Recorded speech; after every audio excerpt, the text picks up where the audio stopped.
Hello students, good morning to everyone. JKM India is here and you are welcomed in orientation.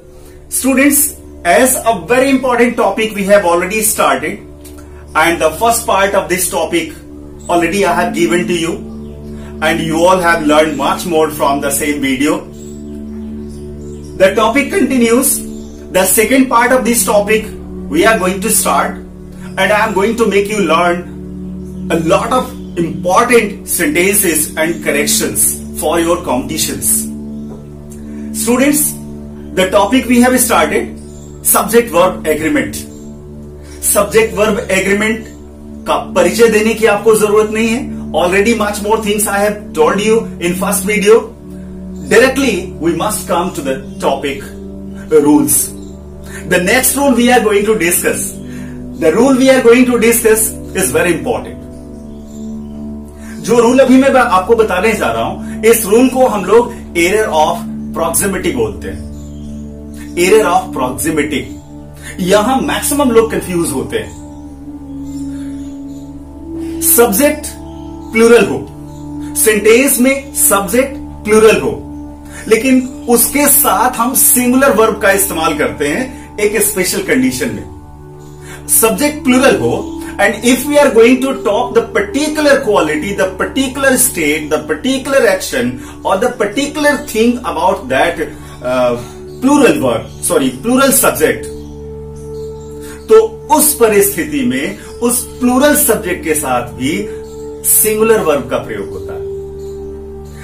Through example we can understand it. Subject plural हो लेकिन हम subject के बारे में बात नहीं कर रहे हैं, हम सब्जेक्ट के पर्टिकुलर क्वालिटी के बारे में बात कर रहे हैं, उसके पर्टिकुलर स्टेट के बारे में बात कर रहे हैं, उसकी एक खास बात के बारे में, उसके किसी खास चीज के बारे में बात कर रहे हैं. तो वहां हमारा जो वर्ब होता है वो उस पर्टिकुलर स्टेट के अनुसार होता है, न कि उस सब्जेक्ट के अनुसार होता है. Through examples we can understand it well.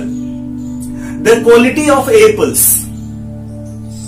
Apples plural है और एप्पल्स की क्वालिटी के बारे में हम लोग बात कर रहे हैं. The quality of apples were not good. No, sentence will be wrong. The quality of apples was not good. Was का प्रयोग हुआ एप्पल्स के साथ. ध्यान दीजिएगा, हम क्वालिटी की बात कर रहे हैं, न कि एप्पल्स की बात कर रहे हैं. The introduction of cold and hot. The introduction of cold and hot is known to all. Is known to all. Hot and cold. Cold and hot. ये दोनों आपस में मिलके प्लूरल बन गए हैं, लेकिन चूंकि हम बात कर रहे हैं इंट्रोडक्शन की, इसलिए यहां वर्ब जो is होगा वो सिंगुलर होगा. The knowledge of Indian festivals. We are talking about festivals. Indian festivals, ये प्लूरल सब्जेक्ट है, लेकिन इसके साथ हम बोल रहे हैं सिंगुलर वर्ब. कैसे? The knowledge of Indian festivals. Are नहीं होगा, is necessary to everyone, for everyone. आगे हम कुछ भी कॉम्प्लीमेंट्री पार्ट जोड़ दें, नो प्रॉब्लम इज देयर. आगे the state of his affairs. We are talking about affairs. Affairs plural है, लेकिन यहां वर्ब का प्रयोग सिंगुलर हो रहा है. The state of his affairs was unknown to everyone, for everyone. आगे कुछ भी कंप्लीमेंट्री पार्ट जोड़ दीजिए. Here we have to concentrate. Here we have to concentrate only two things, subject and verb, क्योंकि इन्हीं दोनों के बीच का हम एग्रीमेंट सीख रहे हैं. नाउ थ्रू दीज एग्जाम्पल्स ये एरर्स आप समझ गए होंगे. इस तरह की गलती नहीं होनी चाहिए. एग्जाम में ये सेंटेंसेस आपकी बड़ी मदद करेंगे. Next rule we are going to discuss. Subject singular होता है, सिंगुलर सब्जेक्ट के साथ कुछ प्लूरल लगने वाले, दिखने वाले शब्दों को जोड़ दिया जाता है और वहां हम कंफ्यूज हो जाते हैं कि हमारा वर्ब किसके अनुसार हो, सिंगुलर हो कि प्लूरल हो. तो अगर सिंगुलर सब्जेक्ट के साथ कोई भी दूसरे वर्ड्स जोड़ दिए जाएं, खास तौर से विद के द्वारा, एज वेल एज के द्वारा, एलॉन्ग विद के द्वारा, इंक्लूडिंग के द्वारा, तो आपका वर्ब हमेशा सिंगुलर होता है. So just see the examples. The house with its contents plural है. The house with its contents was insured. Next, English as well as Hindi was taught, not were taught. Next, the captain along with his players were called, nahi, was called. The teacher including students was noticed. Students है, इसके बावजूद notice, क्योंकि मुख्य subject जो हम मान रहे हैं, मेन सब्जेक्ट जो मान रहे हैं, वो हम टीचर को मान रहे हैं. Let's proceed further. The next rule we are going to discuss. This rule is also very important for your competitive exams. Subject आपका भले ही प्लूरल हो, लेकिन अगर आपके सब्जेक्ट के पहले ईदर लगा है, नाइदर लगा है, ईच लगा है, एवरीवन लगा है, या वन लगा है, वन ऑफ लगा है, या नन ऑफ लगा है, तो उस परिस्थिति में आपका वर्ब जो होगा वो सिंगुलर होगा. According to subject that will not be plural. आपको ध्यान देना होगा. Through examples we are going to learn. Neither of two men, that is plural, was very strong. यहां was लगा. Either of the applicants was suitable, was लगा. Each of the books is costly. Each of the books is costly. Books के साथ is लगा है, ध्यान दीजिए. Every one of the boys was upset. Every one of the boys was upset. One of the cities is neat and clean. One of the cities की मैं बात कर रहा हूं, that is plural, लेकिन होगा वहां is neat and clean. None of the players, ध्यान दीजिए, players plural है. None of the players is going there. Each boy and every boy and every girl, ऐसा भी सेंटेंस होता है. तो उस परिस्थिति में भी हम सिंगुलर का प्रयोग करेंगे. Each boy and girl was puzzled. Boy and girl दोनों प्लूरल हो गए हैं, लेकिन each लगा है, इसलिए वहां was का प्रयोग किया गया. Every man and woman दोनों प्लूरल हो गए. Every man and woman was awarded. Through these examples, many things are clear कि आपको किस तरह से verbs का इस्तेमाल करना है. Now we must proceed the next rule. The next rule is very much confusing. ये बहुत कंफ्यूज करता है तो एक सिंपल सा वर्ड, लेकिन ये बहुत कंफ्यूज करता है, और इसको हम नन कहते हैं. नन एकदम एब्सोल्यूट सिंगुलर है. अभी ऊपर वाले सेंटेंसेस में आपने नन का प्रयोग देखा कि none of the boys was upset. तो नन ऑफ द बॉयज के बाद सिंगुलर वर्ब का इस्तेमाल हो रहा है, लेकिन नन का प्रयोग कभी कभी हम प्लूरल सेंस में भी करते हैं. एब्सोल्यूट सिंगुलर होने के बावजूद इसके साथ प्लूरल वर्ब का भी इस्तेमाल होता है जब यह प्लूरल सेंस देता है. अगर हमारे सेंटेंसेस में यह नन प्लूरल सेंस अगर देता है तो उस समय इस नन के साथ हम लोग प्लूरल वर्ब का इस्तेमाल करते हैं. जैसे नन आर सो डल, ध्यान दीजिए, none are so dull as those of children. None are so dull as those of children.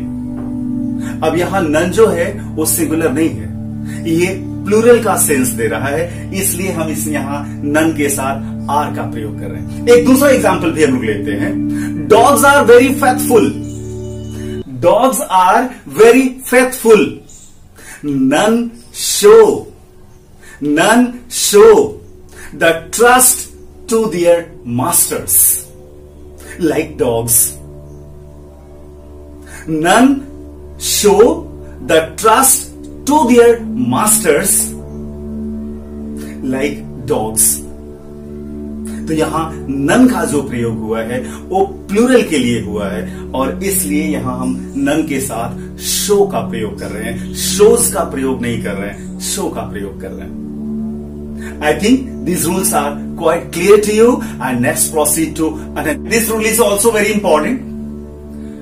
Plural noun अगर किसी प्रॉपर ऑब्जेक्ट का नाम तो प्लूरल है लेकिन वो किसी प्रॉपर ऑब्जेक्ट का अगर नाम है तो उसके साथ हम सिंगुलर वर्ब्स का इस्तेमाल करते हैं। कैसे?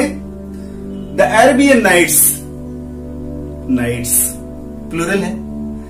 द अरेबियन नाइट्स एक बुक का नाम है तो इसके साथ हम प्लूरल वर्ब का इस्तेमाल नहीं कर सकते। हम बोलेंगे the Arabian Nights is still favorite to everyone. Is still favorite to everyone. Is का इस्तेमाल करेंगे। The United States प्लूरल है लेकिन the United States एक देश का नाम है इसलिए हम बोलेंगे The United States has a big navy. Have का इस्तेमाल हम नहीं करेंगे। गुलिवर्स ट्रेवल्स एक बुक का नाम है तो the Gulliver's Travels has been written by Jonathan Swift. Has been written होगा न कि हैव बीन रिटन होगा। Now we are proceeding further to the next rule. Plural nouns show the specific quantity और amount. तो उस परिस्थिति में भी उनके साथ हम सिंगुलर वर्ब का इस्तेमाल करते हैं। पढ़ने में सुनने में शब्द प्लूरल है लेकिन उसका सेंस एक स्पेसिफिक अमाउंट अगर है, स्पेसिफिक अगर क्वांटिटी है तो उनके साथ हम सिंगुलर वर्ब का इस्तेमाल करेंगे। कैसे? 15 minutes are no. 15 minutes is a time duration, एक समय का छोटा सा हिस्सा है तो हम बोलेंगे 15 minutes is allowed to everyone. 15 minutes is allowed to everyone. 10 kilometres एक डिस्टेंस का नाम। 10 किलोमीटर्स जो है वो प्लूरल है लेकिन 10 किलोमीटर्स जब हम बोलते हैं तो एक प्रॉपर डिस्टेंस, एक प्रॉपर डिस्टेंस का बोध होता है और इसलिए इसके साथ भी हम सिंगुलर वर्ब का इस्तेमाल करेंगे। 10 kilometres is a long way to walk. 10 kilometres is a long way to walk. यहां कंफ्यूज नहीं होना है आपको। 3 पार्ट्स ऑफ प्रॉपर्टी एक अमाउंट है, इसके साथ भी हम सिंगुलर वर्ब का इस्तेमाल करेंगे। 3 parts of the property is left for you. Is left for you, not are left for you. 3 parts of the properties is left for you. Now we are proceeding towards the next rule. कुछ arithmetic calculations होते हैं जहां and वाला नियम fail हो जाता है। And का मतलब दो सिंगुलर सब्जेक्ट्स को अगर हम एंड से जोड़ देते हैं तो that becomes plural. Ram and Shyam are friends हम बोलते हैं लेकिन अर्थमेटिक कैलकुलेशंस में दोनों सही होता है।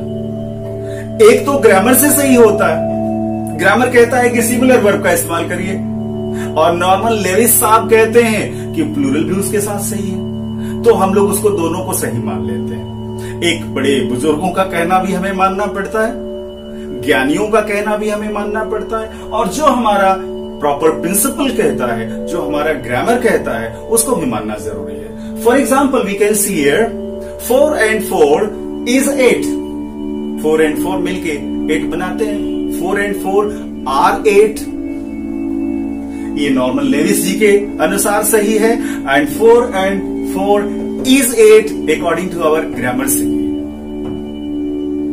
Now we are proceeding to the next rule. Uncountable nouns.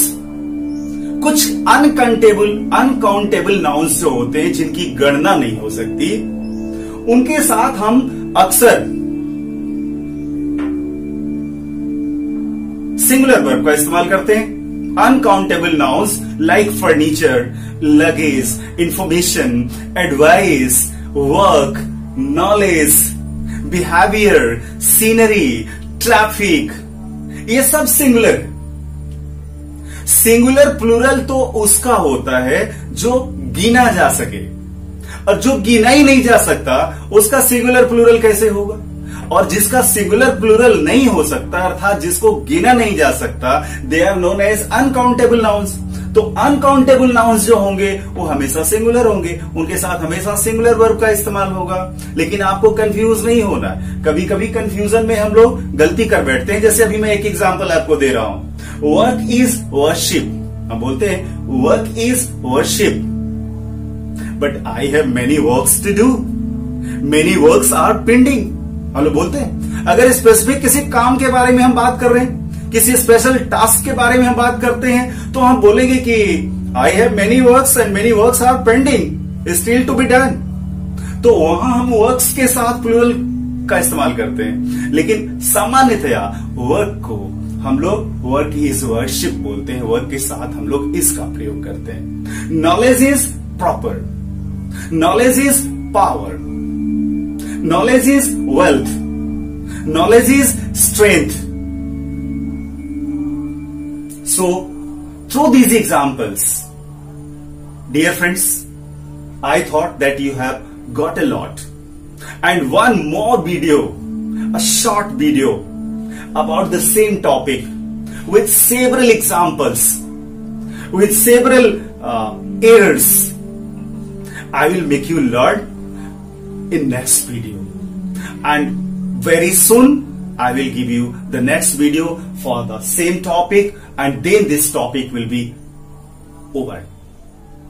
I think this video will help you to understand subject-verb agreement in a vivid manner, in a clear manner, as I wish, as I think. Wishing you all the best.